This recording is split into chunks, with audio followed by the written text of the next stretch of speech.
Hello guys, আসসালামু আলাইকুম। Welcome to my another blog. আজকে সকাল সকাল ঘুম থেকে উঠে চলে যাচ্ছি বাজারের উদ্দেশ্যে। আর মালটাতে স্টুডেন্টদের জন্য সব থেকে রিজনেবল প্রাইসের মার্কেট হচ্ছে পাবি। সো আমরা সবাই পাবির উদ্দেশ্যেই রওনা হয়েছি। আপনারা যারা ভ্যালিটা বা ফাগারুতে থাকবেন, সবাই মোস্ট অফ দ্য টাইম পাবিতে শপিং করার চেষ্টা করবেন, বা কাঁচা বাজার যা আছে সব কিছু পাবি থেকে কালেক্ট করার চেষ্টা করবেন, বিকজ এইখানে সব কিছুই রিজনেবল প্রাইসে পাওয়া যায়। ফাইনালি আমরা পাবিতে চলে আসছি এবং এখানে আসলে ট্রাই করবেন একসাথে 10 থেকে 15 দিনের বাজার করে নিয়ে যাইতে। অ্যান্ড এইখানে ফাগারো থেকে কার ডিস্টেন্স ছিল 15 মিনিটসের মতো।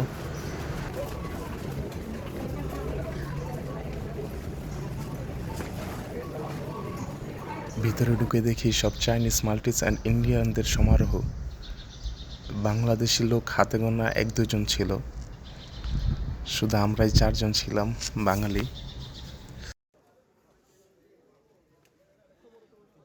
ভিতরে ঢুকে ফার্স্টেই চোখে পড়ল তরমুজ, বাংলাদেশের সেই চিরচেনা ফল তরমুজ। প্রাইস মোটামুটি বাংলাদেশের তুলনায় একটু বেশি ছিল, বাট ততটাও বেশি ছিল না, বাংলাদেশের প্রায় সেম প্রাইসই ছিল। তরমুজ কেনা শেষ করে চলে যাই আমের বাজারে। এখান থেকে 2টা আম ক্রয় করি, বিকজ পার পিস আমের প্রাইস ছিল 0.95 ইউরোস।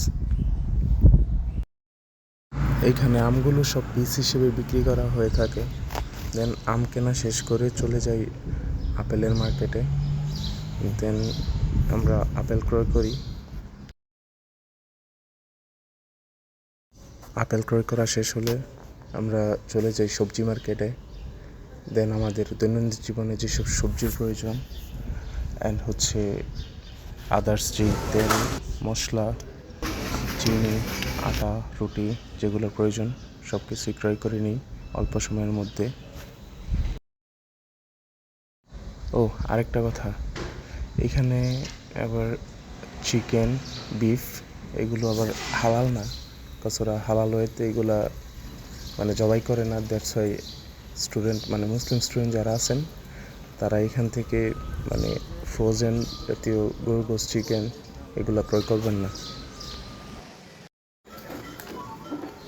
আমাদের কেনাকাটা শেষ করে তারপর আমরা বাসার দিকে ব্যাক করি। আজকের ব্লগটা এতটুকু পর্যন্তই ছিল। সবাই ভালো থাকবেন, আমার জন্য দোয়া করবেন।